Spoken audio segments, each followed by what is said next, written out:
اعوذ باللہ من الشیطان الرجیم بسم اللہ الرحمن الرحیم الحمد للہ رب العالمین والعاقبۃ لأہل التقوی والیقین والصلاة والسلام علی اشرف الانبیاء والمرسلین خاتم النبیین ابی القاسم محمد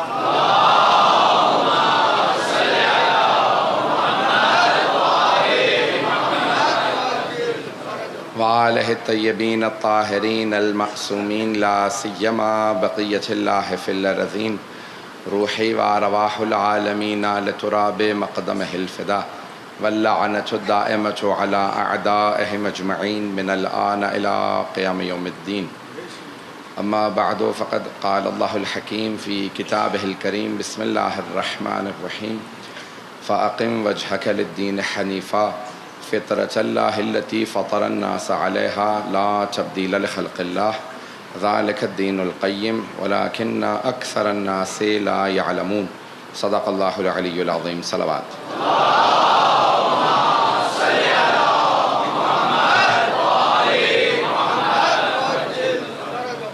سب سے پہلے تمام اپنے عزادارانوں سے معذرت کے ساتھ کہ ٹریفک میں ہم 40-45 منٹ پھنسے رہے، پھر بھی ابھی جس طرح سے آئے ہیں عزیزان گرامی، اس سلسلے کی مجلس ہے یہ اشرا بعنوان معرفت دین میں پیش کر رہا ہوں مطالب کو۔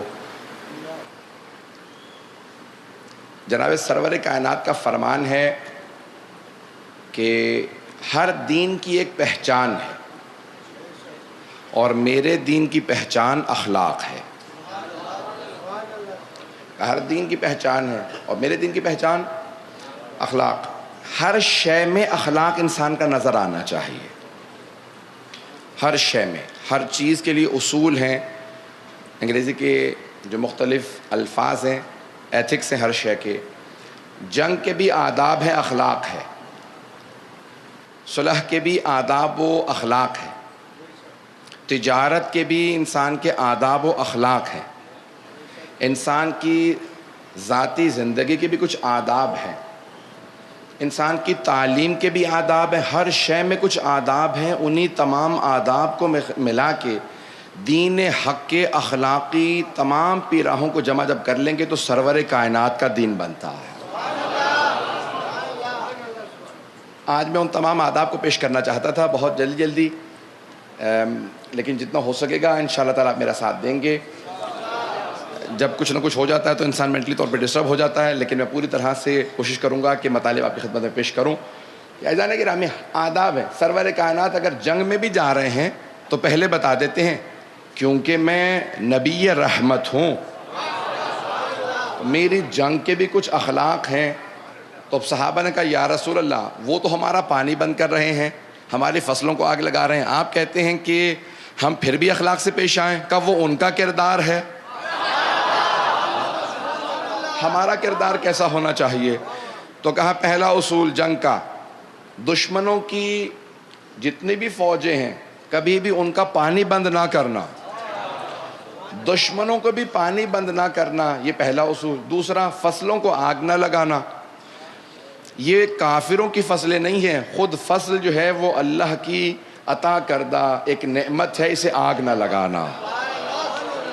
دشمنوں کے جانوروں کو بھی آگ نہ لگانا، کیونکہ چاہے وہ جانور ہوں، ہیں تو اللہ کی مخلوق۔ اور اصولوں میں سے کیا اصول ہے؟ سرور کائنات نے کیا فرمایا؟ کہ کبھی بوڑھوں پہ ہاتھ نہ اٹھانا، چاہے کافر ہوں لیکن ہیں تو بزرگ، بوڑھوں پہ ہاتھ نہ اٹھانا۔ بچوں پہ کبھی ظلم نہ کرنا، خواتین پہ تجاوز نہ کرنا۔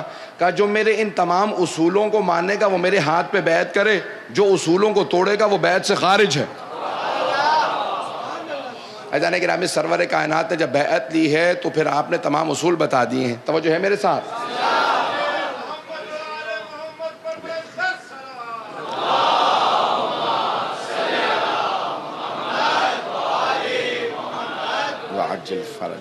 تو عزیزان گرامی، خود جنگ کے بھی آداب بتائے ہیں۔ جناب امیر علیہ السلام نے بھی انہی اصولوں کو اپنایا ہے اور خود فرمایا جب جنگ جمل میں جا رہے تھے، جب تک کوئی حملہ نہ کرے اسے قتل نہ کرنا۔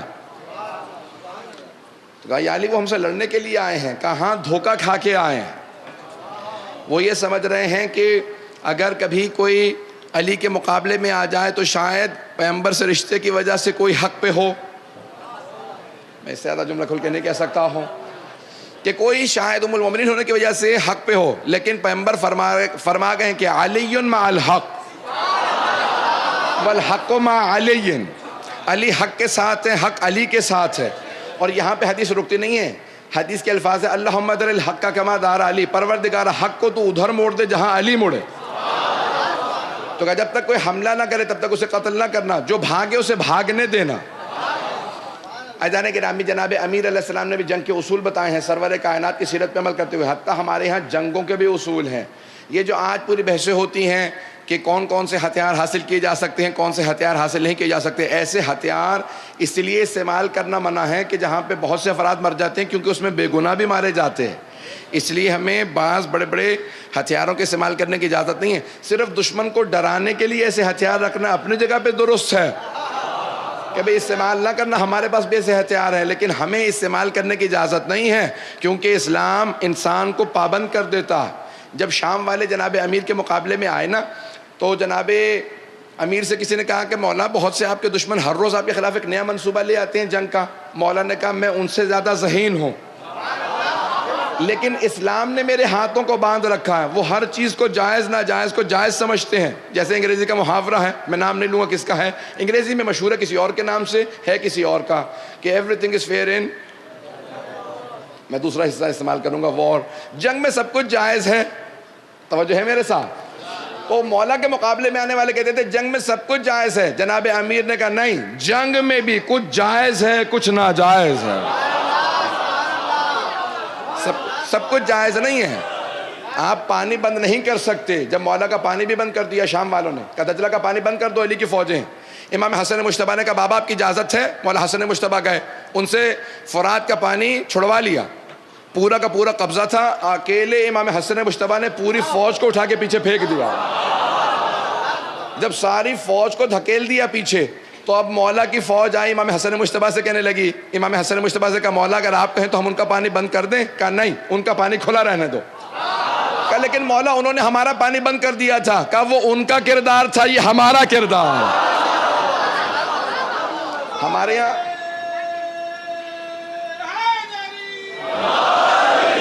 یہاں جنگ کے بھی اصول ہیں، جنگ کا بھی اخلاق ہے. اعزان گرامی، جناب امیر علیہ السلام میدان جنگ کے اندر کیسے نظر آتے ہیں؟ اب اگر کوئی لڑنے آ ہی گیا ہے تو پھر اس کے اندر بھی اصول یہ ہے، کبھی خوف نہ کھانا، دلوں پہ رعب نہ طاری ہونے دینا. اللہ سبحانہ و تعالیٰ قرآن کریم کے اندر فرماتا ہے کہ اگر تم میں سے ایک ایمان کے ساتھ، لو کنتم 20 صابرون، قرآن کی آیت ہے، اگر تم میں سے 20 افراد، میں کیونکہ یہ کہہ رہا ہوں کہ ایک کے تناسب سے بتانا چاہتا تھا، اللہ کہتا ہے اگر تم میں سے صبر کرنے والے مضبوط ایمان کے 20 افراد 200 کے مقابلے پہ جاؤ گے، میں 200 پہ تمہارے 20 کا روب طاری کر دوں گا. تم 20 ہوگے، وہ 200، یعنی 1 to 10 کا اللہ ریشیو دے رہا ہے، 1 اور 10 کا ریشیو دے رہا ہے. پتہ نہیں لوگ ہیں یا نہیں. عام مومن اللہ فرما رہا ہے 1 اور 10 کا اللہ کہتا ہے تناسب ہے. اگر تم میں سے صبر کرنے والے با ایمان افراد 1 کے مقابلے میں 10 بھی چلے جاؤ گے تو 10 پہ تمہارا روب رہے گا. عام مومن اگر 1 10 کے مقابلے میں جائیں تو اس کا روب، اب سوچیے اگر کل ایمان آ جائے.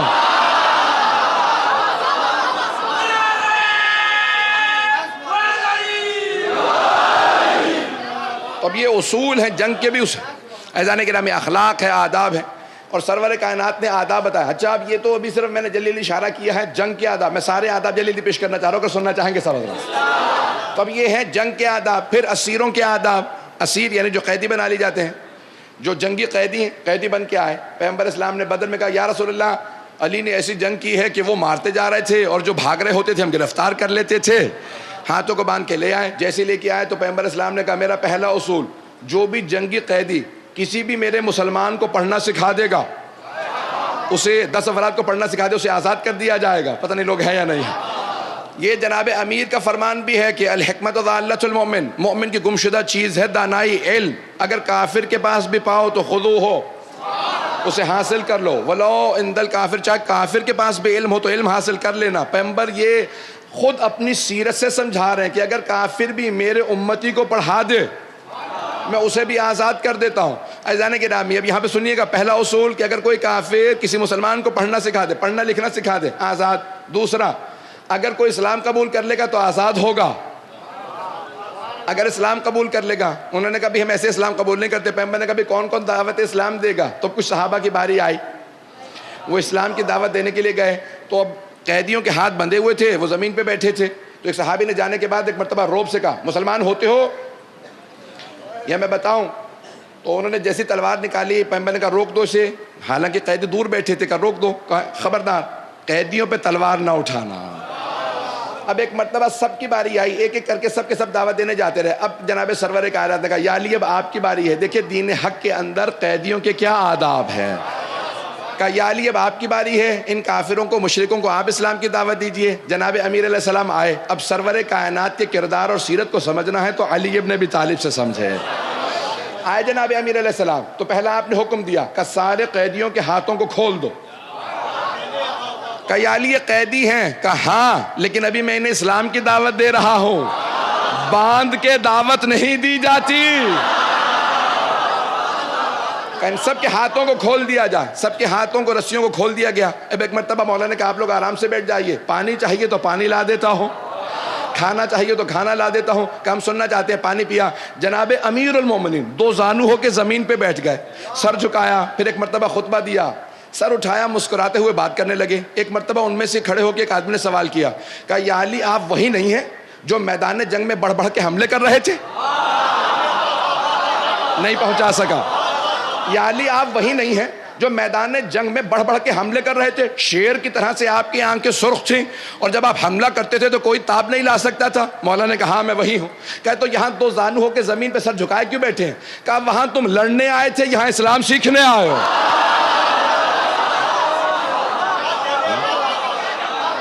عزیزان گرامی, اسیروں سے پیش آنے کا بھی اخلاق ہے. تو اسلام میں اگر جنگ ہو اس کے بھی اصول ہیں, اس کے بھی آداب ہیں, اس کا بھی اخلاق ہے. دعوت دینی ہو تو اس کا بھی اخلاق ہے. تیسرا مرحلہ پیش کرنا چاہتا ہوں اگر سننا چاہیں گے. عزیزان گرامی, اب پیغمبر اسلام نے تجارت کے بھی آداب بتائے ہیں, اخلاق بتایا ہے. تاجر پیغمبر خود تجارت کرتے تھے, سب کے ذہنوں میں ہے نا. پیغمبر اسلام خود تجارت کرتے تھے, مال تجارت لے کے جاتے تھے اپنے پہلے چچا کے ساتھ. پھر بعد میں جناب خدیجہ نے دعوت دی, آپ مال تجارت لے کے گئے. زندگی بھر پیغمبر اسلام نے بچپنے کے اندر 7 سال بکریاں بھی چرائی ہیں اور برس ہا برس تجارت کی ہے, بزنس کیا. تو اب ایک مرتبہ کہا آداب تجارت سن لو. اگر میرا کوئی بھی مسلمان ماننے والا, پیغمبر نے فرمایا, تجارت کرنا چاہتا ہے, بزنس کرنا چاہتا ہے, دکان کھولتا ہے, کچھ بھی تجارت کا کام کرتا ہے, تو اس کے 3 اصول ہیں. پہلا اصول, لکھنا پڑھنا ضرور سیکھے. نہیں پہنچا سکا بات. حبیب خدا نے فرمایا جو بھی مسلمان تجارت کرنا چاہتا ہے وہ لکھنا پڑھنا ضرور سیکھے. وہ سارے مسلمان پیغمبر کو بڑے قریب سے جانتے تھے. ان میں سے کسی نے پلٹ کے یہ نہیں کہا کہ یا رسول اللہ آپ تو خود ہی ان پڑھ ہیں, ہم کیوں پڑھنا لکھنا سیکھیں. اس کا مطلب ہے وہ سب جانتے تھے جو دنیا کو سکھانے آیا ہو, دنیا کو پڑھانے آیا ہو, وہ خود ان پڑھ نہیں ہوتا. بات پہنچ رہی؟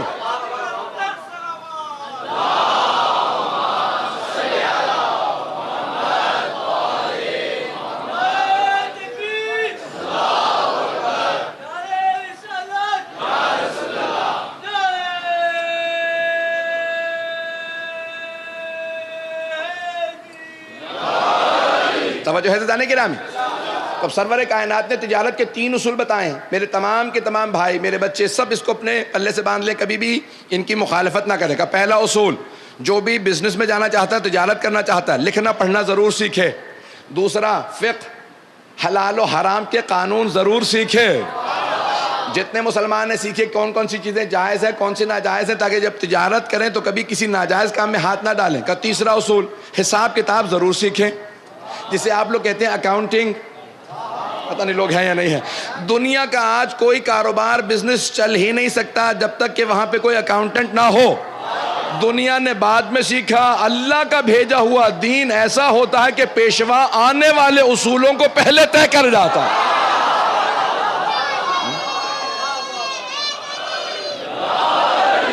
جانے گرامی, سرور کائنات دنیا کو بتا گئے ہیں کہ اگر تجارت کرنا چاہتے ہو تو اکاؤنٹ سیکھنا ضروری ہے, حساب کتاب ہوگا. اس کا فائدہ کیا ہوگا؟ کہ پہلے نفع نقصان پتہ چل جائے گا, نفع ہوا ہے, منافع ہوا ہے یا نقصان ہوا ہے, بھئی یہ تجارت صحیح بھی ہے یا غلط ہے.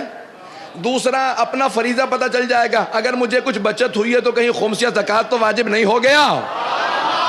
جو خمس و زکات سیکھتا جائے گا وہ غریبوں کا حق دینا سیکھتا چلا جائے گا.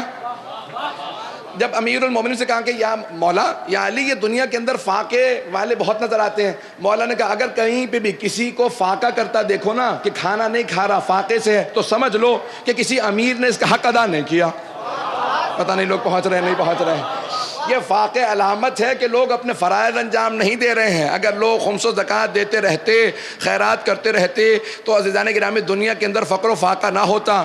مولا فرماتے ہیں اگر دو چیزیں رائج ہو گئی ہوتی دنیا کے اندر, دو چیزیں اگر بعض لوگوں نے نہ روکی ہوتی, دو چیزیں, تو دنیا میں کوئی فقیر نہ ہوتا اور نہ ہی کوئی حرام سے پیدا ہوتا دنیا کے اندر. مولا فرماتے ہیں ایک خمس کا نظام اگر کسی نے نہ روکا ہوتا دنیا میں فقیر نہ ہوتا.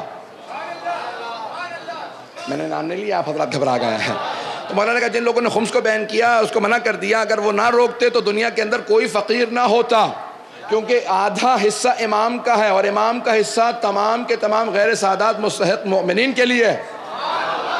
اور دوسرا جو ہے وہ نکاح موقت ہے کہ اگر کوئی بھی دنیا کے اندر کبھی گناہ نہ کرتا, بدکاری نہ کرتا, کہ اگر اس کو رائج ہونے دیا گیا ہوتا.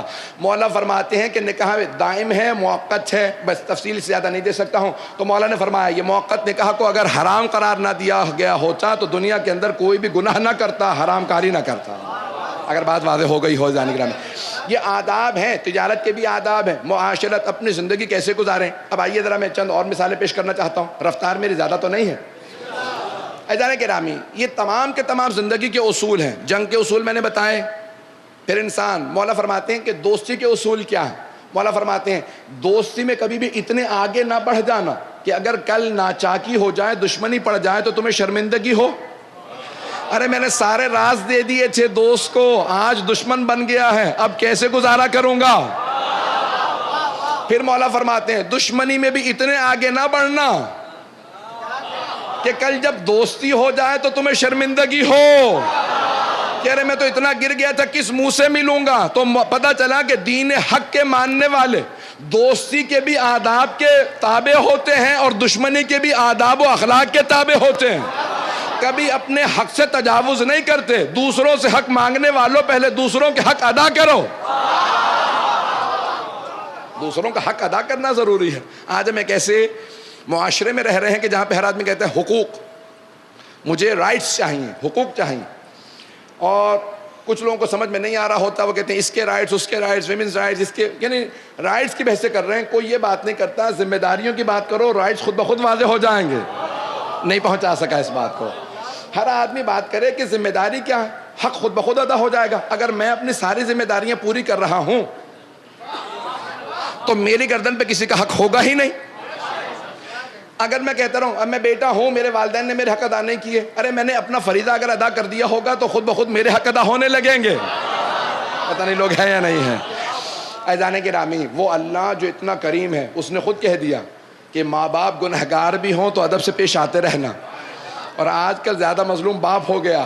ہمارے بہت سے بچے ماں ماں ماں سے متعلق اتنا زیادہ ہم نے پڑھ دیا ہے کہ ماں کو تو پھر بھی حقوق دے رہے ہیں, باپ کو سمجھتے جیسے کوئی پتہ نہیں محلے کا آدمی ہے, جو مرضی کہہ لیں. عزیزان گرامی نہ, باپ کا بھی اتنا ہی ادب واجب ہے جس طرح سے ماں کا احترام واجب ہے. خبردار کہ اگر کوئی بچہ ہو سیرت محمد و آل محمد پہ عمل کرنے والا ہو, باپ کے سامنے اونچی آواز سے بات کرے, آنکھیں نکال کے بات کرے. عزیزان گرامی چاہے باپ بوڑھا ہو, کمزور ہو, کیسا بھی ہو, بچے اس طرح سے پیش آئیں کہ باپ خود بخود محبت سے کہے کہ جو تمہاری فرمائش ہوگی میں پوری کروں گا. عزیزان گرامی آداب ایسے ہونے چاہیے. توجہ ہے میرے ساتھ. یہاں پہ مجھے نوجوانوں نے بالکل بھی داد نہیں دی ہے اس بات کے اوپر.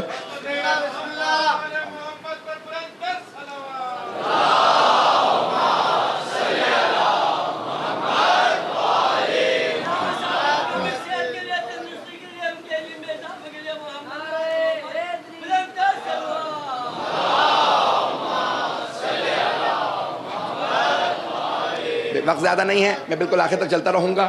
شاید 5-10 منٹ اوپر جانا پڑے مجھے کیونکہ میں تاخیر سے میں نے شروع کیا تھا. چلتے رہیں گے حضرات. عزیزان گرامی انسان اپنے تمام کے تمام فرائض کو پہلے دیکھے. پہلے یہ دیکھے میں نے فریضہ ادا کر دیا ہے, پھر انسان بات کرے کہ میں دوسروں سے اپنے حقوق مانگو. حقوق وہی مانگنے کا مجاز ہے کہ جو دوسروں کے حقوق ادا کر رہا ہو. اب پیغمبر اسلام فرماتے ہیں تم میں سب سے اچھے لوگ وہ ہیں, تم میں سب سے اخلاق والے لوگ ہیں, سب سے اچھے. احسنکم, تم میں سب سے اچھے لوگ وہ ہیں احسنکم لأہل بیتکم، احسنکم احسنکم لأہل بیتکم، تم میں سب سے اچھے لوگ وہ ہیں جو اپنے اہل خانہ کے ساتھ سب سے اچھے ہیں، جو اپنے اہل بیت کے ساتھ اپنے اہل خانہ کے ساتھ سب سے اچھے ہیں۔ خود ہی فرماتے ہیں وَأَنَا خَيْرُكُمْ، اور تم میں سب سے اچھا میں ہوں،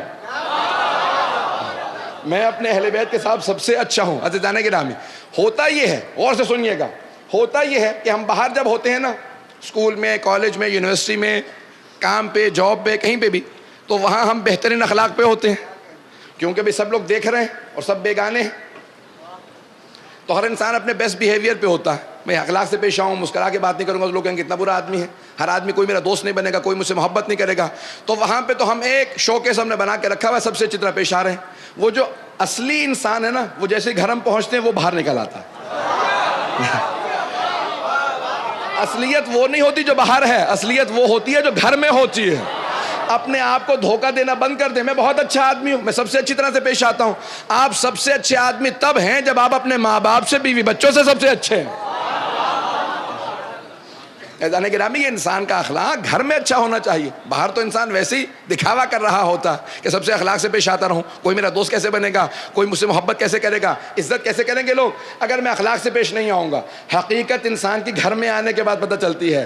عزیزان گرامی، پیغمبر اسلام کو اللہ نے حکم دیا تھا سارے قبیلوں سے ایک ایک شادی کرنے کے لیے تاکہ قبیلوں کو جوڑ سکے اسلام سے۔ 9 ازواج تھیں، سرور کائنات کی 9 ازواج تھیں، اس کے باوجود جب گھر آتے تھے تو اپنے سارے کام خود کرتے تھے۔ ساری ازواج کہتی میں کام کروں گی، میں کہا نہیں، مجھے خدمت کی ضرورت نہیں ہے، تمہیں دین کی خاطر لایا ہو، دین کی خاطر میں نے سارے قبیلوں کو جوڑا ہے، وَإِلَّا خواہشات نہیں رکھتا ہوں۔ عزیزان گرامی، سرور کائنات اپنے برتن خود ہی دھو رہے ہیں، کپڑے خود دھوتے نظر آ رہے ہیں، کھانا بنا، اپنی بکریوں کا دودھ خود دھوا کرتے تھے، یہ تمام کے تمام کام خود کر رہے ہیں۔ میں یہ نہیں کہتا اتنا کچھ کریں، وَإِلَّا کئی مرتبہ مائیں کہنے لگیں گے بالکل زن مرید ہی ہو گیا یہ تو۔ عزیزان گرامی، بہت مشکل معاشرہ ہے ہمارا آج کل، اسلامی بننا آسان نہیں ہے، دیندار بننا آسان نہیں ہے۔ پتہ نہیں لوگ پہنچ رہے ہیں نہیں پہنچ رہے ہیں۔ عزیزان گرامی، میں بھی اسی معاشرے کا حصہ ہوں، باہر رہتے ہیں ٹھیک ہے اپنی جگہ پہ، اور شاید میں خود بھی اتنا نہیں کرتا ہوں، لیکن عزیزان گرامی، انسان جب گھر میں اندر آئے نا تو گھر والوں کا چہرہ کھل جائے کہ یہ گھر آ گئے۔ پتہ نہیں لوگ ہے یا نہیں ہے۔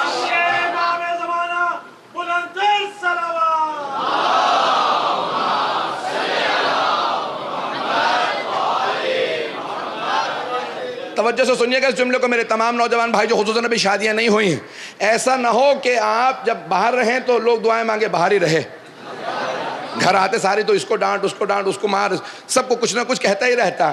بچے دعائیں مانگے ابو اللہ کرے مسجد میں بیٹھے رہیں، خدا نہ کرے کہ ہمارے اخلاق ایسی ہوں کہ ساری دنیا ہم سے تنگ ہو۔ امیر المومنین فرماتے ہیں لوگوں میں ایسے رہو کہ ہمیشہ لوگ ملنے کے مشتاق رہے، ہر آدمی کہے کب دوبارہ۔ عزیزان گرامی، جناب امیر کے جو چاہنے والے تھے، خدا کی قسم ذمہ داری سے پڑھ رہا ہوں، حتیٰ وہ جو نہیں مانتے تھے، وہ جو منافق تھے، وہ بھی کہتے تھے علی کے پاس جب بیٹھتے ہیں تو دل کرتا ہے بیٹھے ہی رہیں۔ دشمن بھی کہتے تھے جی کرتا ہے دیکھتے رہیں، چہرہ ایسا ہے دیکھنے کا جی کرتا، گفتگو ایسی ہے سننے کا جی کرتا۔ امیر المومنین کو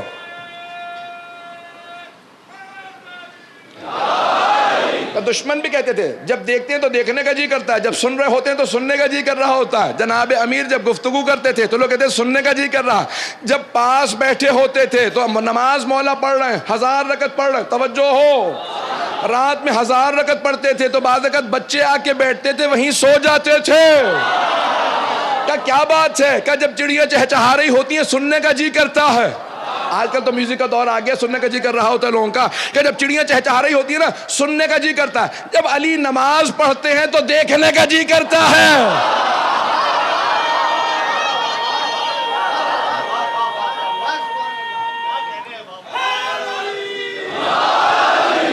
ایسا نہیں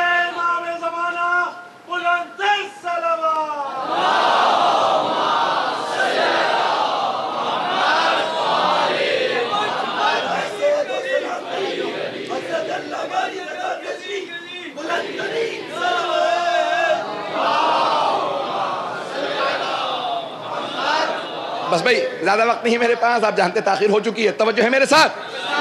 ادارے میں ہر چیز کے آداب ہے، انسان کا اخلاق ہے، یہاں تک کہ میں نے گھر کے اخلاق کو بتا دیا کیسا ہونا چاہیے۔ آئیے ذرا کچھ اور بھی اخلاق اگر سننا چاہیں گے تو آگے بڑھاؤں بات کو۔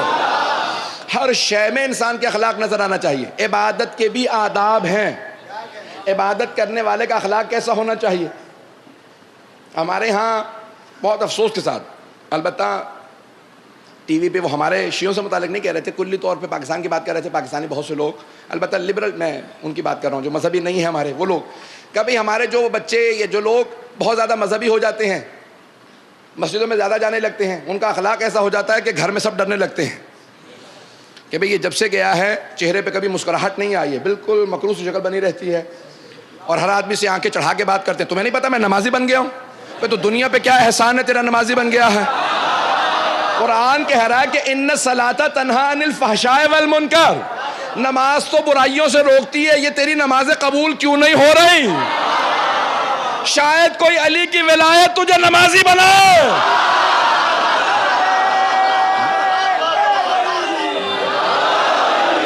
توجہ،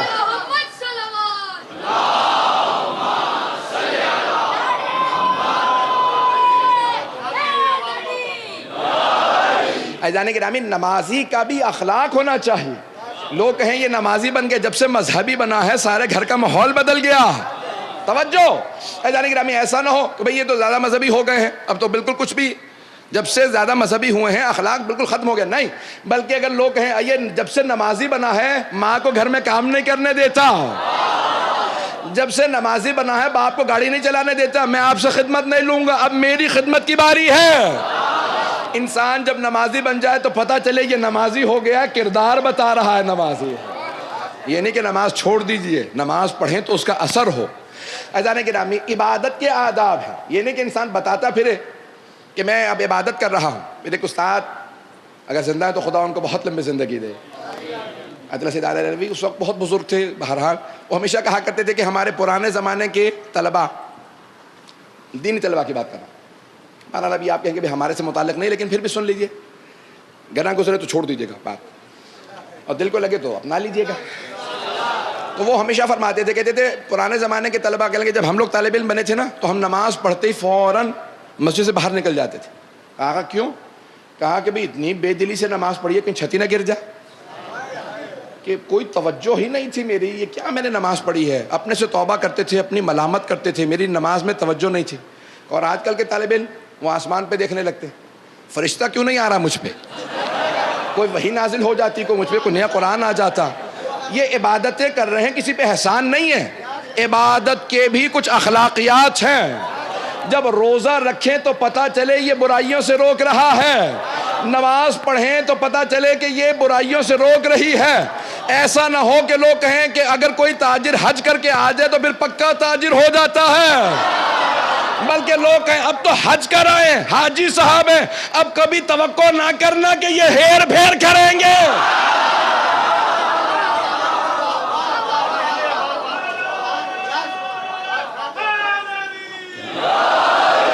عزیزان گرامی، یہ تمام کے تمام عناوین عبادتوں کے اس لیے نہیں دیے گئے کہ انسان ان کا غلط استعمال کرے، انسان ان تمام عبادتوں کو سمجھے اس کی حکمت کیا ہے۔ جب انسان عزادار جائے تو یہ بھی بہت بڑی عبادت ہے۔ عزاداری عبادت ہے یا نہیں ہے؟ عزاداری بہت بڑی عبادت ہے۔ اگر آپ کو اندازہ ہو جائے کہ آپ کے آنے سے پہلے عزادار کے آنے سے پہلے ملائکہ آ جاتے ہیں، اور آخری عزادار کے جانے تک ملائکہ احاطے میں لیے رکھتے ہیں اور استغفار کرتے رہتے ہیں، پروردگارہ یہ تیرے حسین کے عزادار آئے ہیں۔ عزاداری کے فرش کا بے انتہا ثواب ہے، بہت زیادہ۔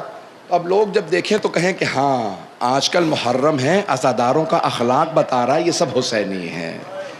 عزیزان گرامی، کردار بتائیں ہم حسینی ہیں، توجہ ہے میرے ساتھ؟ عبادتیں اثر دکھاتی ہیں، یہ تمام کے تمام عبادات ان کے اخلاق ہیں، ان کے آداب ہیں۔ میں جانتا ہوں میں نے بہت سخت جملے کہیں، لیکن میں نے پوری کوشش کی کہ آپ کی طبیعتوں کو گرا نہ گزرے، آپ کو برا محسوس نہ ہو۔ لیکن عزیزان گرامی، میرے بھائیوں، میرے بزرگوں، میرے بچوں، ان تمام عبادات کے ہمارے نفس پہ، ہماری روح پہ اثرات ہونے چاہیے۔ آئیے ذرا کچھ اخلاق و آداب ہیں کہ بچوں کو بھی آداب سکھائے جائیں۔ جب والدین آئیں تو چھوٹے چھوٹے بچوں کو انگلیاں پکڑ کے مجلس میں لے کے آئے، تاکہ اگر وہ دادا دادی نانا نانی دنیا سے چلے بھی جائیں تو بچہ بعد میں آئے تو یاد کرے مجلس میں لانا انہوں نے سکھایا تھا. میں مجلس میں آتا تھا. عزیزان گرامی، ایک ماں ہے میدان کربلا میں، نام ہے زینب کبریٰ. وہ اپنے 2 شہزادوں کو لے کے آئی ہیں. میں چلوں گا تھوڑا سا. تو وہ اپنے 2 شہزادوں کو لے کے آئی ہیں. انہیں آداب سکھا رہی ہیں کہ جب امام کے سامنے آتے ہیں تو کیسے آتے ہیں. کربلا میں مرنے کے لیے گئے ہیں، کربلا میں شہادت کے لیے گئے ہیں سب کے سب، لیکن اس کے باوجود بھی ایک ماں اپنے بیٹوں سے کہہ رہی ہے، جانتی ہیں بیٹے پیاسے ہیں، میرے شیرو آپ دونوں حیدر کرار کے نواسے ہیں. اے اونو محمد آپ جعفر طیار کے پوتے، لیکن میرے شیرو میں جانتی ہوں آپ میں شیروں کا خون دوڑ رہا ہے، آپ بہت بہادر ہیں میرے بچوں، لیکن جنگ کرتے ہوئے اگر فرات تک پہنچ جاؤ تو پانی نہ پینا. میرے بچوں پانی نہ پینا. ماموں کے بچے بہت پیاسے ہیں، سکینہ بہت پیاسی ہے، علی اصغر کے لب خشک ہو رہے ہیں. عجیب ماں ہے، یہ بچوں کی ایسی تربیت کر رہی ہیں کہ ان کے بچے بھی فخر بن جائیں، آنے والی ماؤں کے لیے مثال بن جائیں. تو ایک ماں ہے کہ جو اس طرح سے بچوں کی تربیت کر رہی ہیں. آئیں ذرا میرے ساتھ کربلا چلیں. ایک ماں کی مثال میں پیش کر رہا ہوں. اگر میں مصائب پڑھوں گا آج تو سب کے سب میرے ساتھ کچھ دیر کے لیے کربلا میں چلیے گا. دیکھیں ایک ماں، شب عاشور ہے، ایک ماں بچوں کے بالوں کو سنوار رہی ہے.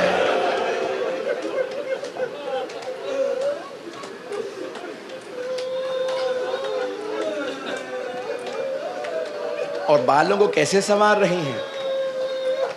اب کوئی آرائش کے، کوئی زینت کے آثار تو تھے نہیں. بالوں میں ہاتھ ڈالتی جاتی ہیں، پیار کرتی جاتی ہیں، اور رات میں کہتی ہیں میرے بچوں علی اکبر سے پہلے میدان میں جانا، میرے شیرو قاسم سے پہلے میدان میں جانا. بس بھئی اصحاب کی شہادتیں ہونے لگی. جناب زینب کبریٰ نے پوچھا، اونو محمد آپ دونوں ابھی تک میدان میں نہیں گئے؟ کہا اماں ماموں جب بھی ہمیں دیکھتے ہیں ہم دونوں اجازت مانگتے ہیں، لیکن ماموں کہہ دیتے نہیں تم میری بہن کی نشانی ہو، میں تمہیں اجازت نہیں دے سکتا. بس بھئی ایک مرتبہ ظہر کے بعد کا وقت آیا. جناب زینب کبریٰ نے کہا جاؤ ذرا میرے بھیا عباس کو بلا لاؤ. جناب عباس علیہ السلام آئے. کہا جی بی بی. جناب عباس نے کبھی بھی بھائی یا بہن نہیں کہا تھا. جناب امام حسن حسین کو، جناب زینب ام کلثوم کو بہت ادب کرتے. یہ دیکھیں ادب جناب ام البنین نے جناب عباس کو سکھایا تھا کہ کبھی بھی بھائی بہن نہ کہنا، انہیں بھیا نہ کہنا. سیدی و مولائی، سیدتی و مولا تھی، ہمیشہ کہنا آقا و مولا. بی بی کہہ کے بلانا. کہا کیوں اماں یہ میرے بھائی بہن نہیں ہیں؟ چھوٹے سے تھے جناب عباس. تو کہا نہیں بیٹا وہ سیدہ کے بیٹے ہیں، میں کنیز سیدہ ہوں. اب جیسے جناب اونو محمد نے کہا نا جناب عباس سے، مامو جان آپ کو اماں نے بلایا ہے. جناب عباس بہت تیزی سے آئے، خیمے کے باہر کھڑے ہو گئے. کہا بی بی آپ نے طلب کیا ہے؟ کہا عباس حسین سے کہنا زینب نے کہا میرے حق کا واسطہ ہے، میرے بیٹوں کو اجازت دے دے. جناب عباس نے کہا مولا آج بی بی کہتی ہیں میرے حق کا واسطہ میرے بچوں کو اجازت دے دیں. جناب سید الشہداء آئے اور جناب زینب سے کہا زینب شاید عبداللہ ابن جعفر طیار راضی نہ ہو کہ دونوں بیٹے بھیج دیے جائیں. تو جناب زینب نے کہا نہیں بھیا، جب میں مدینے سے چل رہی تھی نا تو عبداللہ ابن جعفر طیار نے کہا تھا زینب اگر جنگ کی نوبت آئی تو ہمارے بیٹوں کو علی اکبر سے پہلے بھیجیے گا. کہا نہیں حسین اجازت ہے عبداللہ ابن جعفر طیار کی، انہوں نے اجازت دی تھی، وہ راضی ہیں. بس بھی ایک مرتبہ دونوں شہزادوں کو میدان جنگ میں بھیجنے کے لیے جناب سید الشہداء اور حضرت عباس آئے. ایک کو جناب مولا حسین نے سوار کرایا، دوسرے بھائی کو، دوسرے جناب زینب کے بیٹے کو جناب عباس نے سوار کرایا.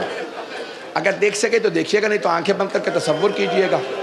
دونوں بھائیوں نے ایک مرتبہ ہاتھ ملائے اور کہا کہ بھیا میں میمنے سے حملہ کروں گا، تم میسرے سے حملہ کرنا، اور قلب لشکر پہ آ ملیں گے اور عمر سعد کو ماموں کے دشمن کو قتل کر دیں گے. ایک مرتبہ دونوں نے حملے کیے، جیسے قلب لشکر پہ ملے نا، عمر سعد نے کہا ساری فوج حملہ کرے، لگتا ہے یہ عام بچے نہیں ہیں۔ ایک مرتبہ جب ساری فوج آئی نا تو ایک آدمی نے گرز مارا، ایک شہزادے کے گرز لگا، دوسرے کے سر میں تلوار لگی، دونوں زمین پہ آ گئے۔ ایک کی روح فوراً پرواز کر گئی، ایک میں ابھی رمق باقی تھی۔ انہوں نے آواز دے کے کہا مامو جان ہماری مدد کو آئیے۔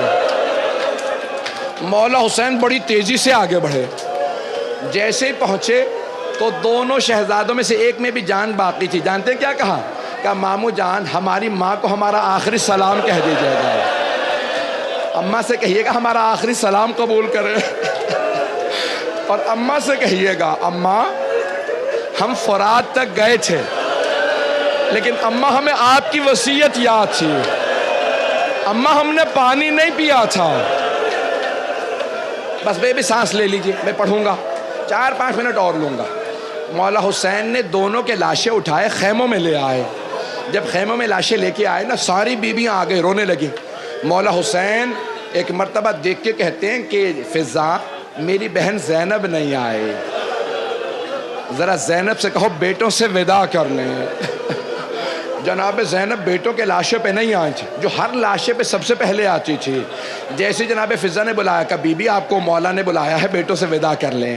ایک مرتبہ آئیں جناب زینب، بڑے بڑے بزرگ علماء کہتے ہیں جب آئیں نا جناب زینب تو دونوں بیٹوں کے لاشوں کے درمیان میں بیٹھ گئے، دونوں بیٹوں کے سینوں پہ ہاتھ رکھے اور بلند آواز سے کہا اونو محمد مجھے بتاؤ میں کسے قربان کروں حسین پہ، میرے شیروں میرا بھائی تنہا رہ گیا۔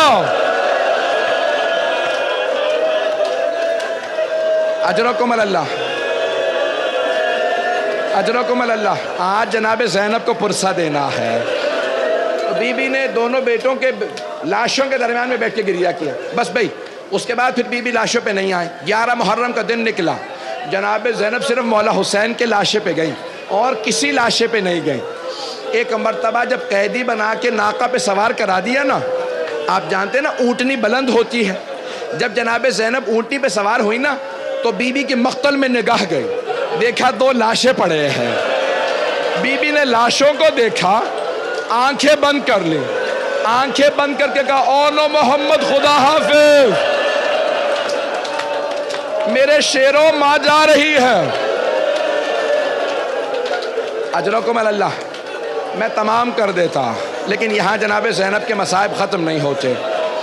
بس بے 11 محرم کو جناب زینب قیدی بنا کے لے جائے گئیں، کوفے چلی گئیں۔ اپنے بابا کے گھر کے جب سامنے آئی نا تو ایک مرتبہ کہا بابا آپ کا حسین مارا گیا، بابا آپ کا عباس مارا گیا، بابا علی اکبر مارا گیا۔ نہیں کہا تو صرف اونو محمد کا نام نہیں کہا۔ بس بھئی پھر کوفے سے چلی گئی شام۔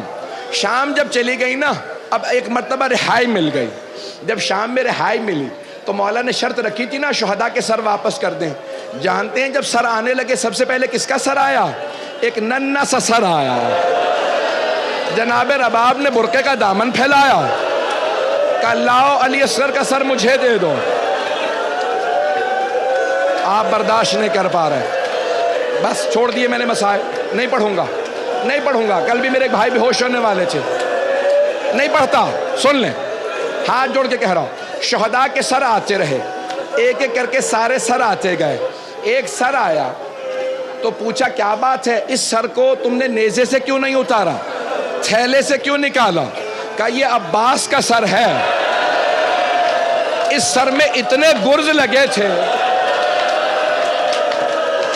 سنیں گے سنیں گے۔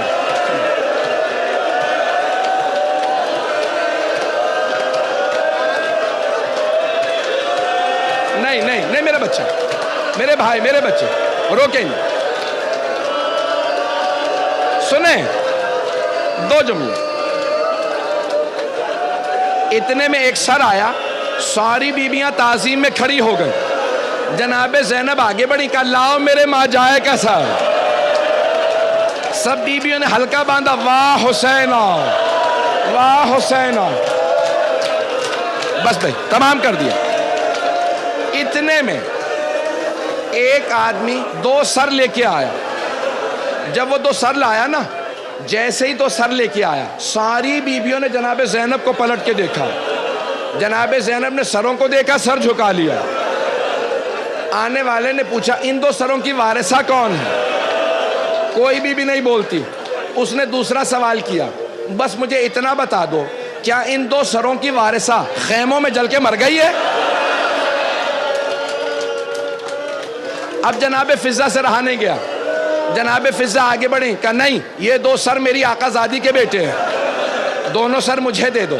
جناب فضہ نے سر لیے، جناب زینب سے کہا بی بی بیٹوں سے وداع تو کر لیں۔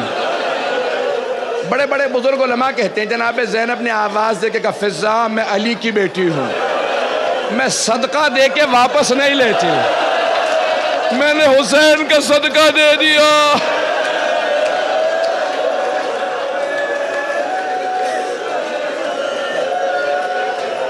دو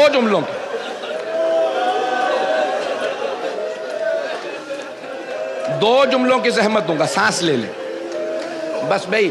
شام سے رہائی ملی، جناب زینب 40 پہ چہلم پہ کربلا آ گئی، ہر قبر پہ گئیں، نہیں گئیں تو بیٹوں کی قبروں پہ نہیں گئیں۔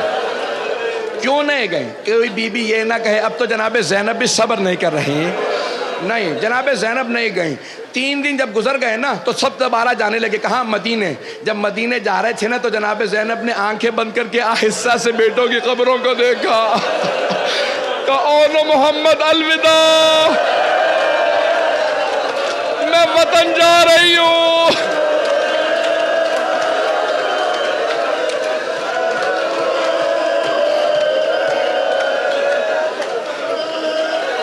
آخری جملے۔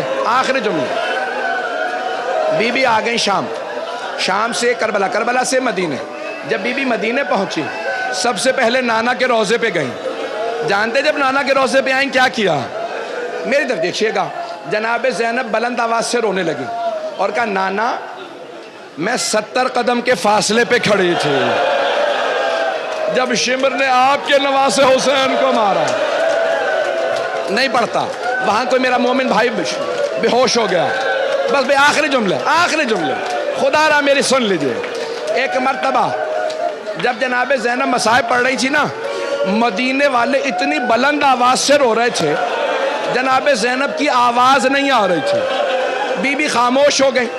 جب سب روتے روتے تھک گئے، چپ ہو گئے، تو اس وقت بی بی نے ایک جملہ کہا، کہا نانا اگر نامحرموں کا مجمع نہ ہوتا، میں کلائیوں سے چادر ہٹاتی، میں بازوؤں کے نشان دکھاتی، آپ کی امت نے مجھے کتنے تازیانے مارے۔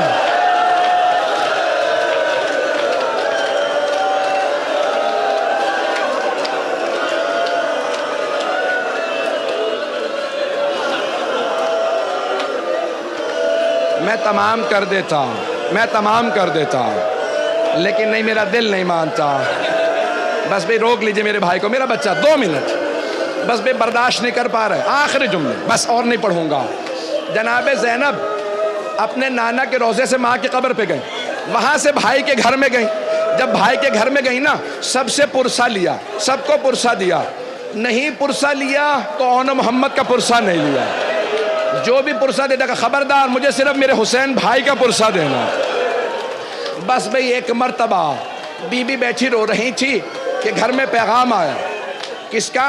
جناب عبداللہ ابن جعفر طیار کا، جناب زینب کے شوہر۔ جناب عبداللہ ابن جعفر طیار نے کہا سید سجاد اپنی پھپھی سے کہیں گھر واپس آ جائیں۔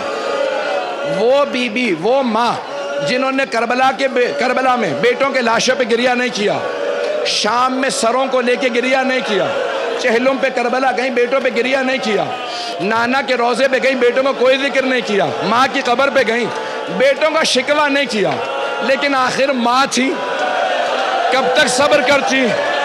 جیسے ہی برقع سر پہ رکھا، بی بی کا کلیجہ پھٹنے لگا، دل منہ کو آنے لگا۔ میری طرف دیکھیے گا، میری طرف۔ بی بی چلی اپنے گھر، جیسے ہی گھر پہنچی، صحن میں 2 جانمازیں بچھی تھی۔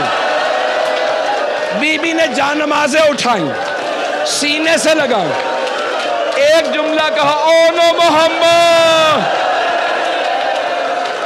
میرا جی نہیں لگتا، میں جینا نہیں چاہتی، مجھے کوئی لے جائے۔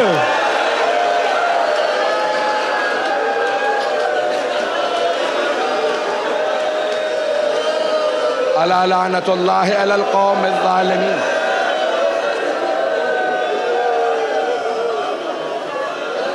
وَسَيَعْلَمُ الَّذِينَ ظَلَمُوا أَيَّ مُنْقَلِبٍ يَنْقَلِبُونَ۔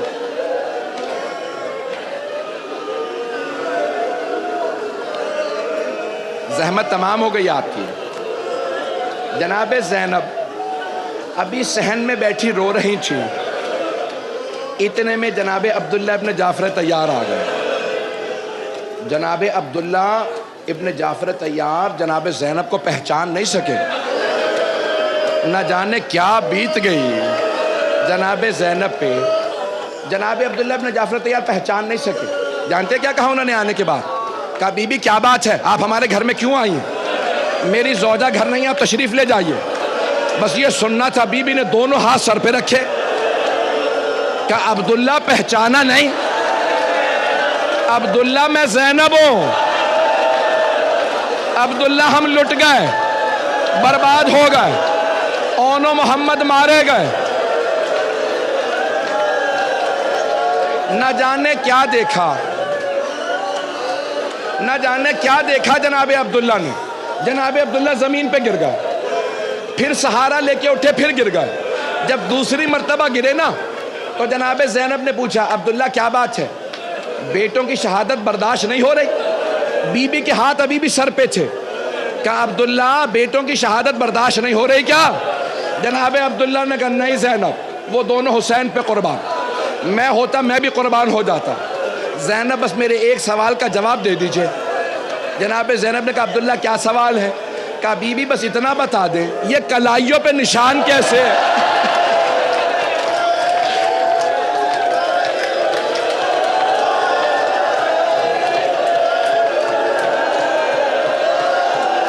یہ کلائیوں پہ نشان کیسے؟